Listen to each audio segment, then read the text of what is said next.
The sky above the quiet fields of Grey Hill was clear and blue. It was a peaceful morning. Birds chirped from the trees. The wind moved gently through the tall grass.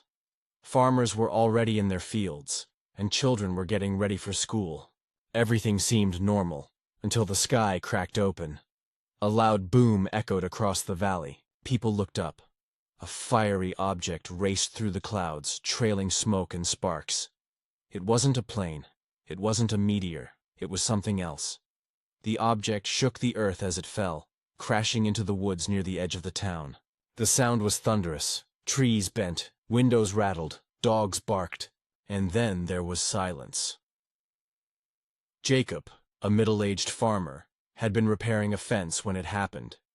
He dropped his tools and ran toward the crash site. His wife, Lena, followed, holding their daughter Mia's hand tightly. Others came too. Neighbors, drivers, students. But before anyone could reach the smoke-filled woods, military trucks appeared from every direction. Soldiers blocked the roads and surrounded the area. They told everyone to go home. No questions were answered. Helicopters flew in and out. Strange equipment was unloaded. Men in black suits whispered into earpieces. The townspeople watched from a distance, whispering to each other. Some said it was a test gone wrong. Others believed it was a secret weapon. A few said it was a spaceship. That night the forest glowed faintly. The smell of burning metal floated in the air. But no one was allowed near it. Roads were closed.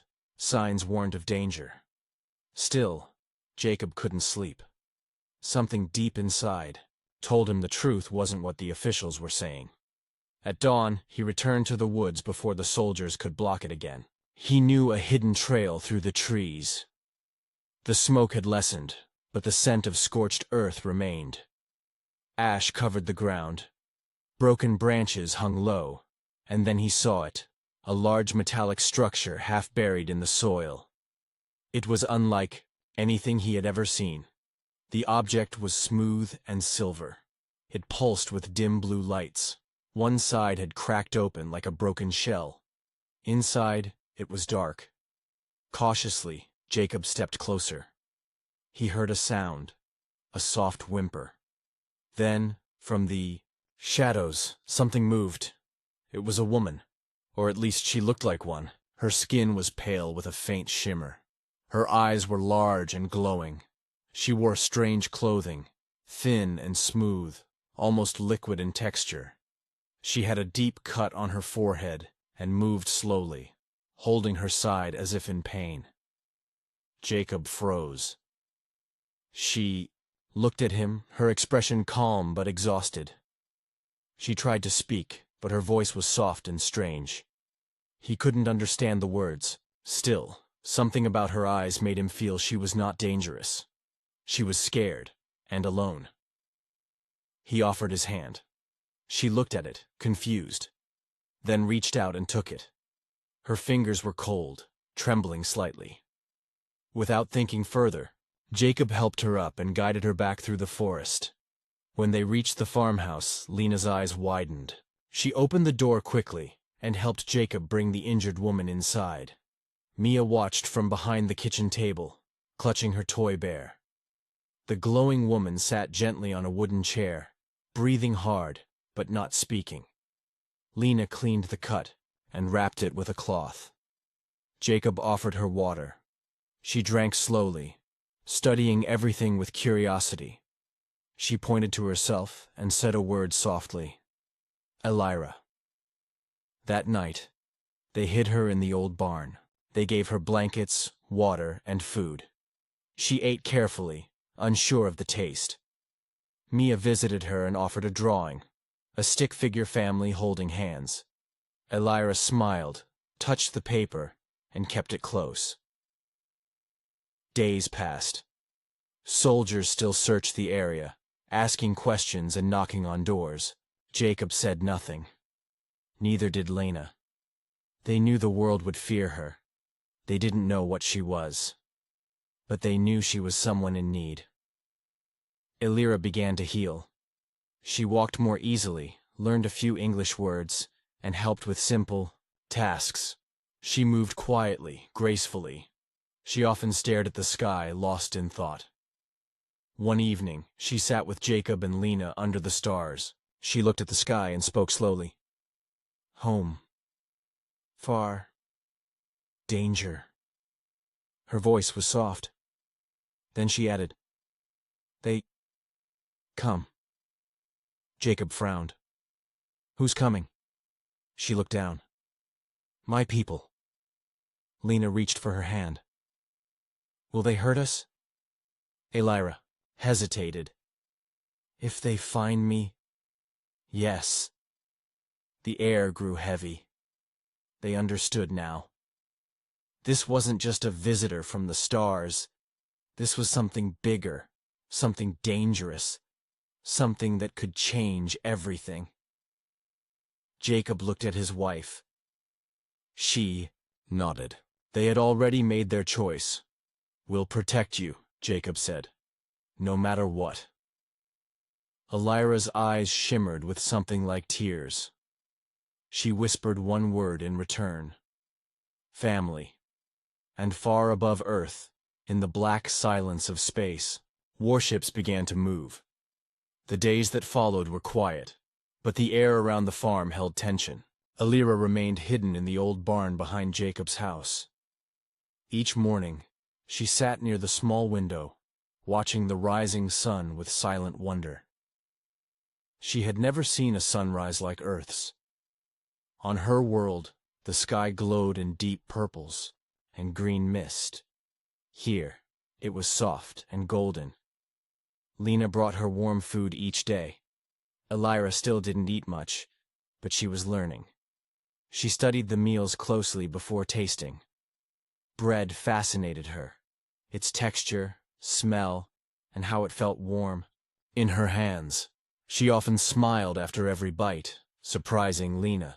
Mia, the young daughter, visited often. She brought small gifts, flowers, buttons, colorful strings. She didn't speak much, just sat beside Elira and drew pictures on scraps of paper. One day, she handed Elira a drawing of 3 people holding hands. One figure had shiny skin and big eyes. Elira stared at the image, touched by the child's kindness. She whispered, "Thank you," slowly and carefully, trying to pronounce each word like she had heard Lena say. Jacob fixed the tractor in the mornings and returned before sunset. He had told his neighbors that Lena's cousin was staying with them due to an illness. Most believed him and didn't ask questions. The town trusted Jacob. He had lived there all his life and was known for his honesty and strong hands. Elira began helping with small chores inside the barn. She was quick to learn and moved with careful precision. She helped carry tools, stacked wooden boxes, and even swept the floor. Her movements were graceful, almost floating, as if gravity had less pull on her. One evening, Lena invited Elira to join them for dinner. At first, Elira hesitated.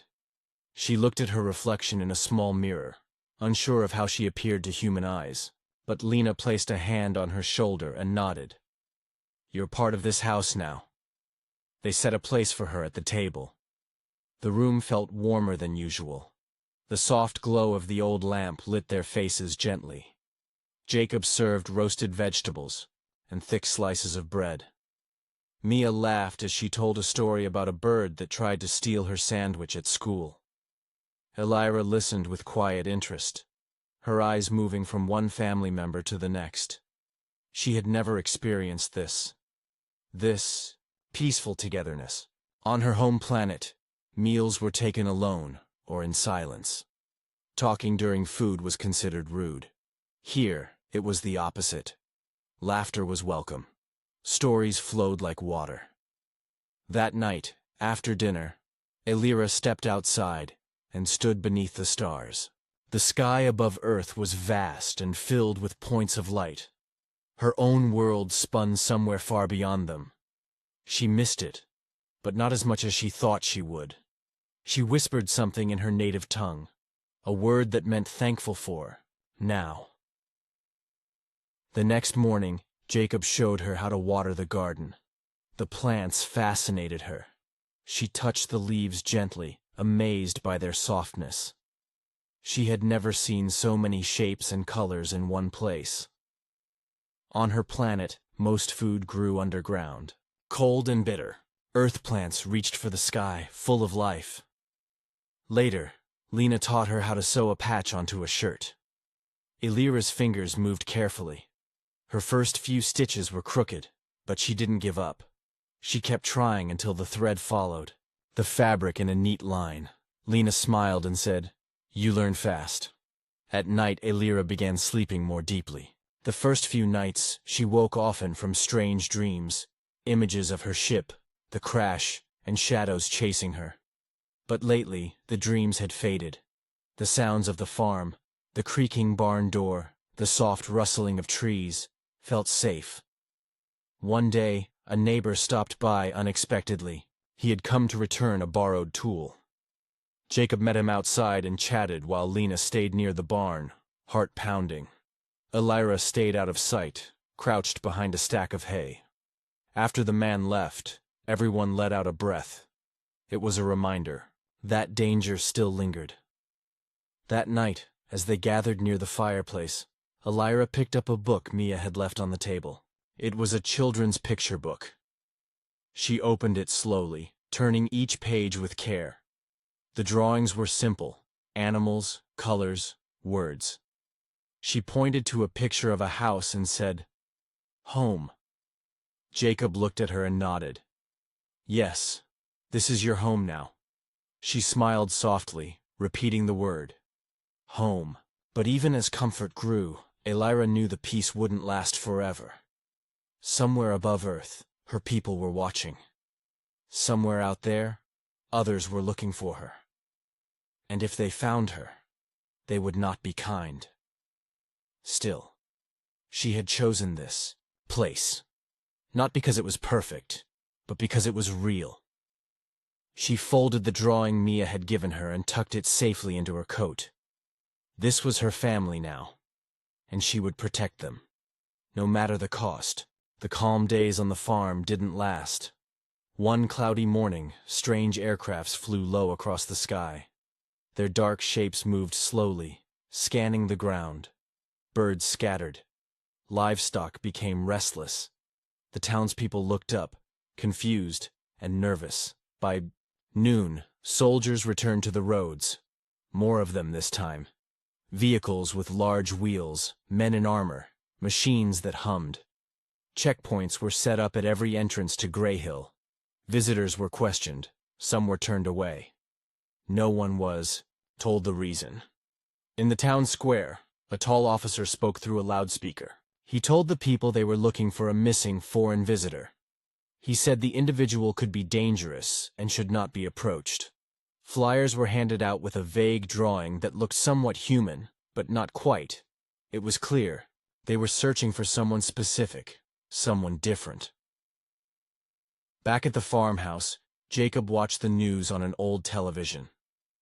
Reports talked about meteor activity, space debris, and public safety.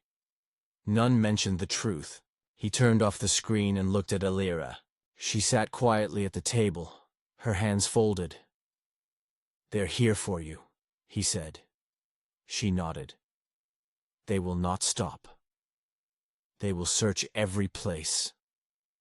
Mia sat beside her, not fully understanding, but sensing the fear in the room.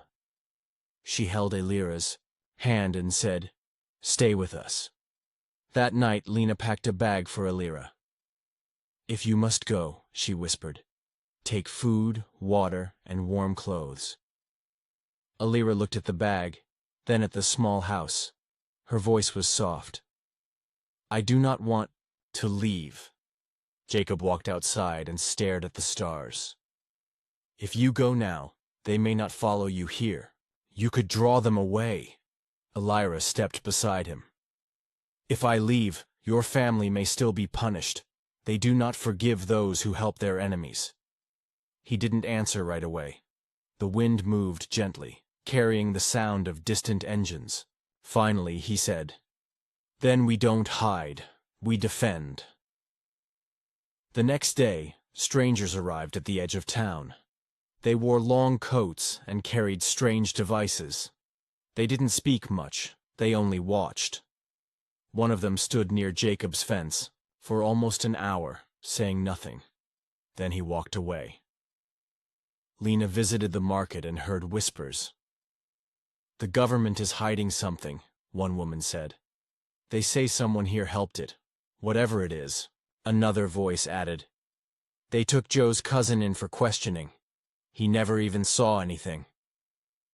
That evening, Elira sat alone in the barn. Her eyes were closed, but she wasn't asleep. Her mind was busy. She could feel the presence of her people. Somewhere close they waited. Her connection to them was still alive. A small device she kept hidden under the floorboards had blinked red earlier. It meant a signal had been received, but she had not responded. Suddenly, a low tone came from the device again. A clear voice filled the barn, speaking her native tongue. "Princess Elira, your time is over. Return at once. If you resist, we will take you by force. All humans involved will be removed." She froze. Then, with a trembling hand, she shut the signal down. Her heart pounded. She now understood what had to be done. Later that night, Elira gathered the family in the kitchen. The lights were low. Outside, the wind carried the sound of passing drones. "I need to tell you something," she said. Her voice was steady. Jacob looked at her, waiting. "My people. They do not just want me back. They want to erase this place. They see Earth as weak. They fear what I have learned here." Lena asked quietly, "What have you learned?" Elira touched Mia's hand. "That humans are not weak. They are stronger than they know. They fight for love, not power. That makes them dangerous to my kind." Jacob folded his arms. "So what now?" She stood tall. "I will not let them hurt you. I will not go with them, but I can't do it alone." He nodded. "Then we stand with you." For the first time, Elira smiled without sadness. The next morning, the town noticed new faces walking the streets. Not soldiers, but people in plain clothes, asking quiet questions. Some stayed near the school. Others took photos of houses. Few hours later, Lena received a letter with no name. It simply read, "We know." Jacob, Lena, and Elira sat in the barn, reading the note again. Jacob clenched his fist. "They're closing in." Elira looked around at the walls of wood and hay. "We need to prepare."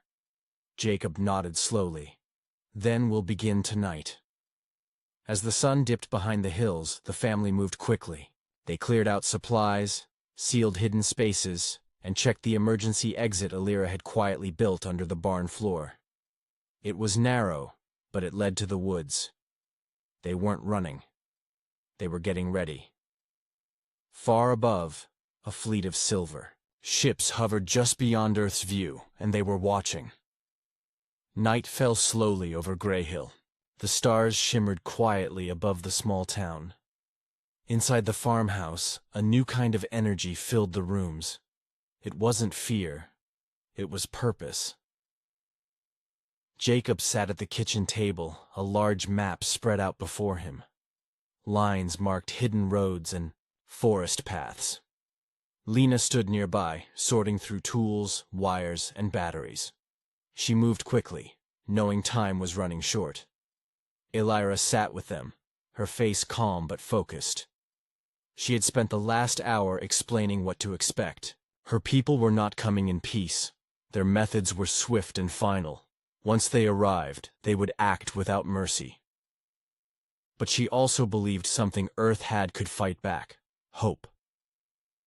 Later that night, a truck rolled quietly into the driveway. Its headlights were off, and the engine barely made a sound. Out stepped an older man in a leather jacket. His hair was gray, and his face had deep lines. Jacob greeted him with a firm handshake. "Good to see you again, Mark," Jacob said. Mark looked past him into the house. "So, the rumors are true." Jacob nodded. "She's real. And she's staying." Mark was a retired soldier. He had lived off the grid since leaving the army. But when Jacob called, he came without hesitation. Inside, Alira introduced herself. Mark didn't flinch at her appearance. Instead, he gave her a nod. "Let's see what you've got." By morning, more people had joined them. Some were engineers, others former mechanics or electricians. They brought old radios, tools, batteries, even satellite dishes. Lena cleared out the barn to make space for their work. Alira showed them how to modify Earth equipment using pieces of her ship that she had saved. The results were impressive. A small radio turned into a signal jammer. A regular flashlight became a scanner for invisible movement. The team worked together, blending alien parts with human design. Word spread quietly. In hidden corners of nearby towns, others prepared as well. They weren't soldiers, but they were determined.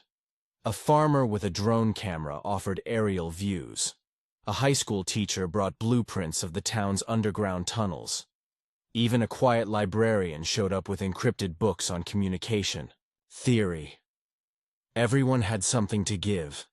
Alira watched them with amazement.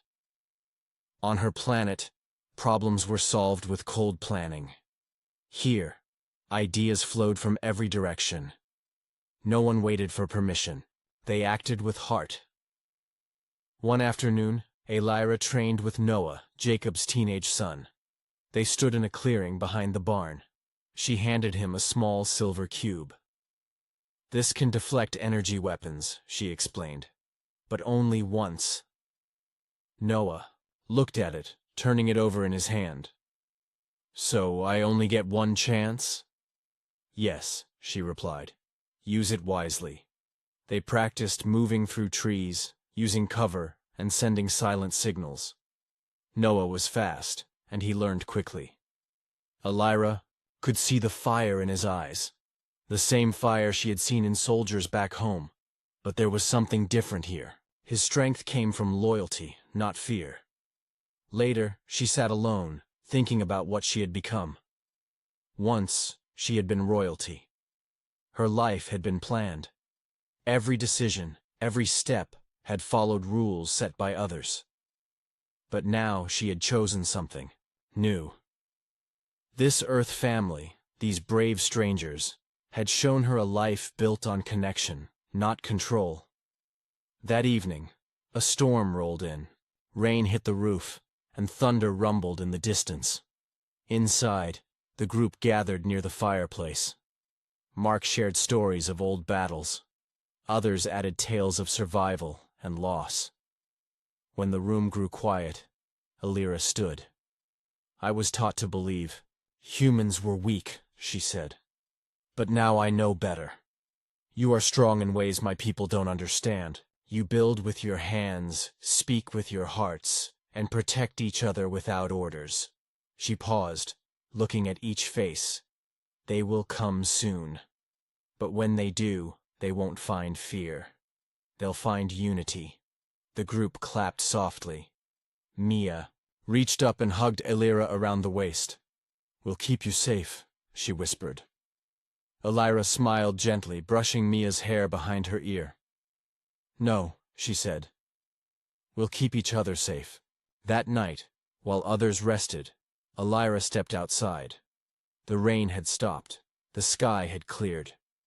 She looked up at the stars, knowing her people were somewhere among them, preparing to land. She placed a hand on her chest. Her heart beat steady. No matter what came, she would face it, not as a princess, but as someone who had found something worth protecting. The days moved quickly. The sun rose and fell like a heartbeat, steady and urgent. The farm had become more than a shelter. It now served as a base, a place where people gathered not just to plan, but to believe. They believed they could stand against something bigger than themselves. One morning, as birds chirped in the distance, Elira sat in the kitchen with Lena. Her hands trembled slightly as she reached for her cup. Lena noticed and asked, "Are you feeling cold?" Elira shook her head. "No. There is something I must say." Lena waited, giving her space. Elira lowered her voice. "I am going to have a child." The room grew still. A gentle breeze moved through the open window, but neither woman spoke for a moment. Then Lena leaned forward, her face calm. "Are you certain?" Elira nodded. "Yes. I've checked many times." Lena reached across the table and took her hand. "Is it Jacob's?" "No," Elira replied gently. "It is from before I crashed. Someone on my world." Lena didn't flinch. "Then that child is part of both worlds." Elira stared at her, surprised. "You are not afraid?" Lena smiled softly. "Life is life. It grows where it's meant to. And that baby chose you." That afternoon, Elira shared the news with Jacob and Noah. Jacob listened carefully, then nodded once. "This child will be protected." Noah stood silent for a few seconds, then said, "Guess we'll need stronger walls." Later, the others were called into the barn. The group gathered around the long table, maps and tools pushed aside. Elira stepped forward, her voice clear and steady. "I carry a child. It is not fully human, but it is part of this world now." Murmurs filled the room. Some eyes widened, others turned thoughtful. Mark was the first to speak. "Will your people know?" "They will," Elira replied. "They monitor all traces of royal blood. My condition will alert them." June asked, "Will they come sooner?" Elira nodded. "Most likely. They will see this child as a threat." Harris frowned. "Because it's different?" "Because it changes everything," she answered. "No one has ever carried a child like this before. They fear what they do not understand." The room fell quiet again. Then Jacob stood. "Well, it looks like we give them something else to fear, our unity." Everyone agreed. A new level of determination filled the space. They were no longer just fighting to protect Elira. They were now defending the future. That evening, Noah found Elira sitting beneath the willow tree near the field. The leaves swayed gently above them. He sat beside her. "Are you scared?" he asked. She looked at the sky before answering. "Yes, but not for myself." "For the baby?" She nodded. "I've never been a mother. On my planet, children are raised by instructors, not families." Noah's eyes narrowed. "That sounds lonely." "It is," she said. "But here, I've seen something better." He smiled a little. "We'll make sure your kid grows up knowing what love looks like." She looked at him, grateful. "Thank you." The next day, they adjusted their defenses. Mark led drills in the fields. Lena stocked more supplies underground. June worked late into the night improving radio signals. Harris tested small flying drones to patrol the area. Everyone had a role. Even Mia helped, handing out walkie-talkies and checking for batteries. Elira spent time helping as well. Though tired more often now, she stayed involved. She built shields from leftover parts and taught others how to use her equipment. She wanted to be useful, not just protected. News of her pregnancy reached beyond the farm. Through hidden channels, supporters across distant towns learned the truth. Some were shocked, others inspired. Messages arrived offering help. People were ready to fight not just for a stranger from space, but for the child she carried. One message stood out. It came from an unknown source and read, "They know. They are coming. 2 days." The warning brought silence. Elira confirmed it by scanning the skies. She found small shifts in the upper atmosphere. tiny movement patterns her people used before landfall. There was no more time. As the sun dipped behind the hills, the group sat together one last time before nightfall. Alira stood beside the fire and looked at the faces around her. "Tomorrow may change everything," she said. "But no matter what happens, I am proud to have lived among you." Jacob placed a hand on her shoulder. "We're ready," Noah added. "They'll find more than just a family here. They'll find Earth." Mia, small but fearless, held up a drawing of the baby. The child had a star in one hand and a heart in the other. "They'll see what love looks like," she said. And above them, in the vast, silent sky, ships moved closer. The sky darkened earlier than usual. Heavy clouds gathered above Gray Hill, casting long shadows over the fields. The wind carried a low hum, like a distant engine. Everyone on the farm felt it. The moment had come. Inside the barn, June gave one final check to the radios. The signal. Lines were open, and the backup system was ready. Harris paced along the wall, reviewing his checklist. Mark loaded the last of the small drones, adjusting their flight paths. Mia sat on the floor, tying red ribbons to flashlight handles so they'd be easy to find in the dark. Jacob stood on the porch, his eyes locked on the sky. He had been in storms before. He had seen danger. But nothing felt like this. Alira joined him. Her hand rested lightly on her stomach. Her face was calm, but her shoulders were tight. "They're near," she whispered. He nodded. "We're ready." Noah and a group of volunteers moved through the trees, hiding signal jammers and motion traps. They knew the area well, every rock, every dip in the ground. They had no advanced weapons, but they had prepared with what they had. Tools became alarms. Farm equipment turned into blockades. Just before midnight, a soft blue light appeared above the hills.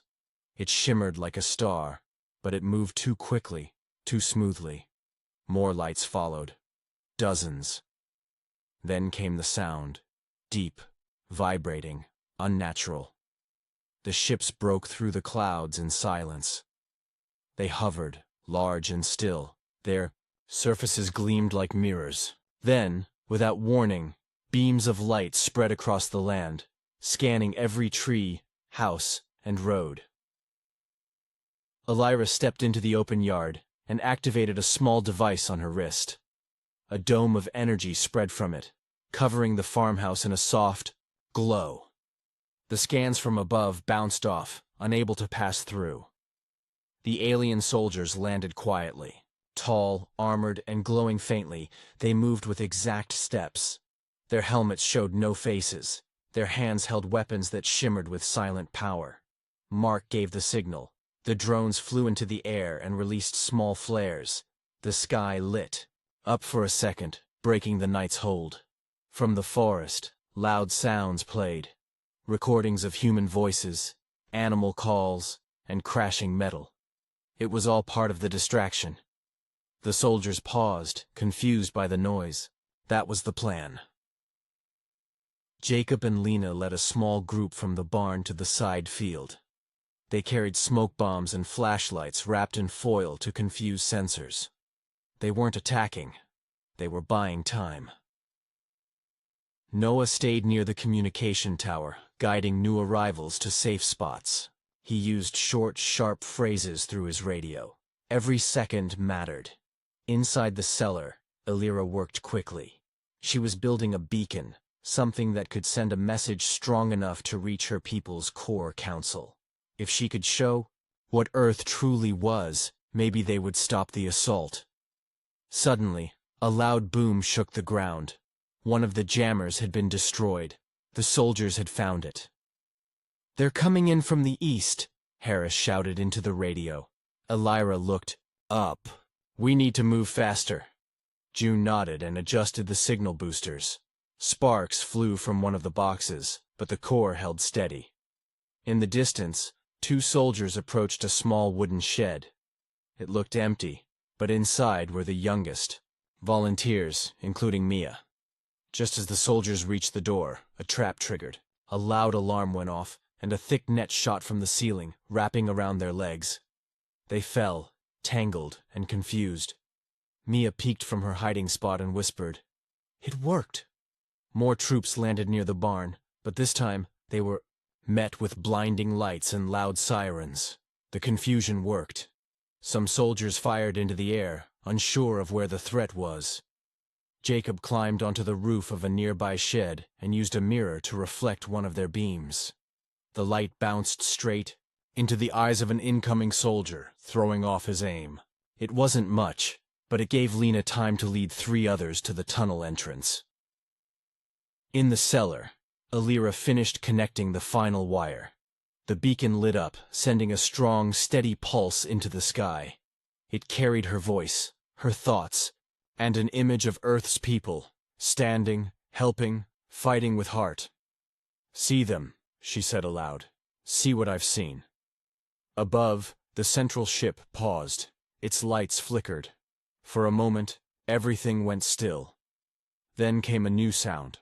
A different signal, calmer and slower. Alira stepped outside. The lead ship hovered lower. From beneath it, a panel opened. A voice echoed from a speaker, not sharp, but questioning. "Why did you call us?" Alira raised her head. "To show you Earth, and to say I won't return." The voice paused.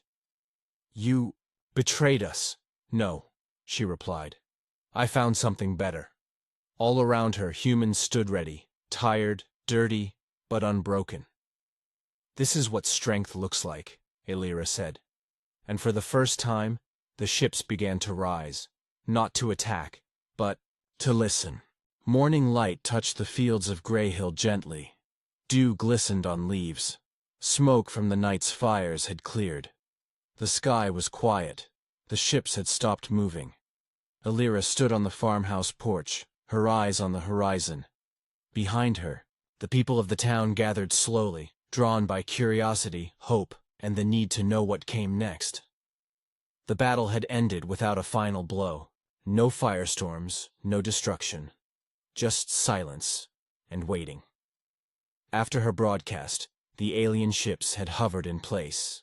Hours passed. Then, without warning, they began to rise.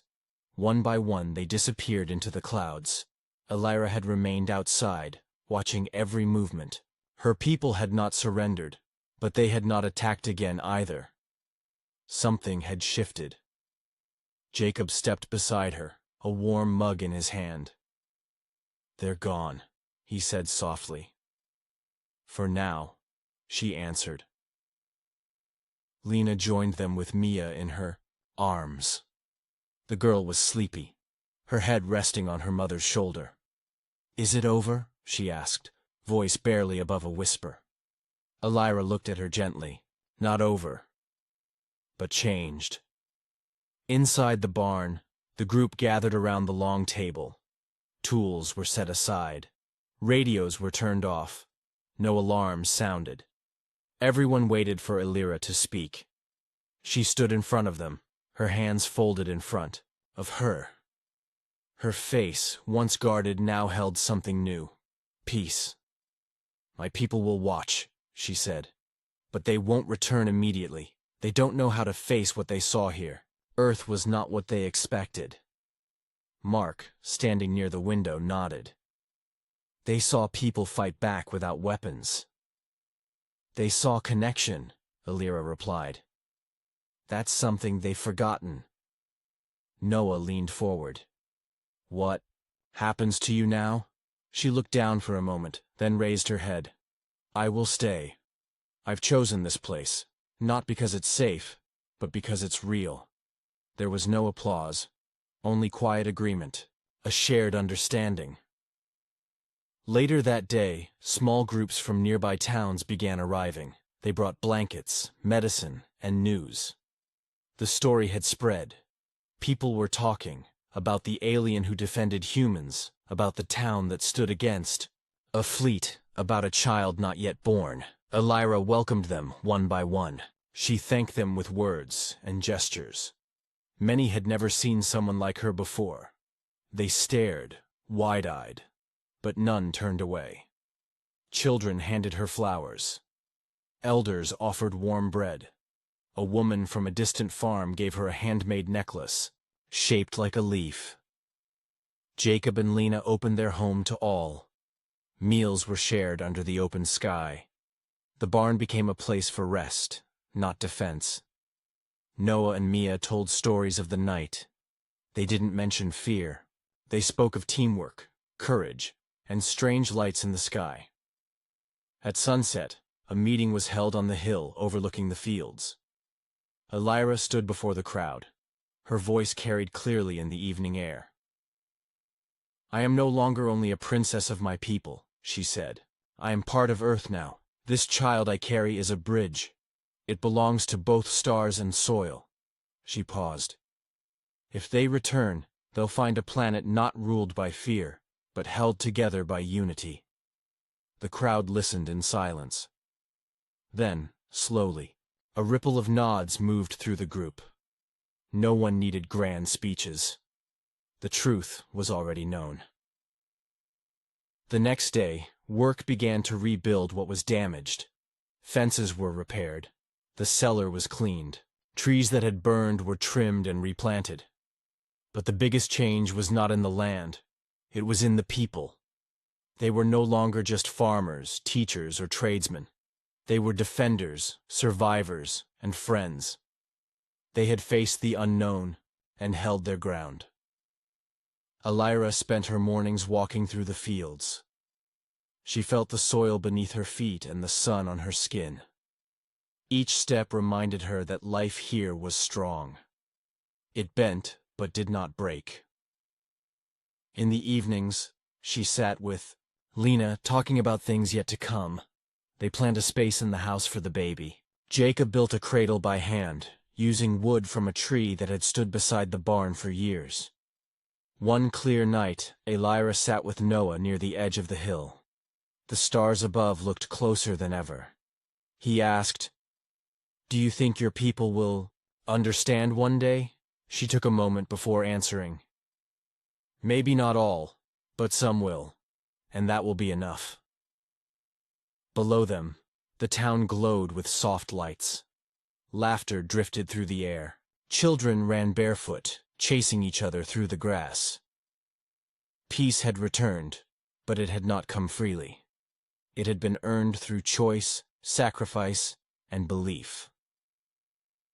Elira placed a hand on her belly, feeling a soft kick. This world was ready. So was she.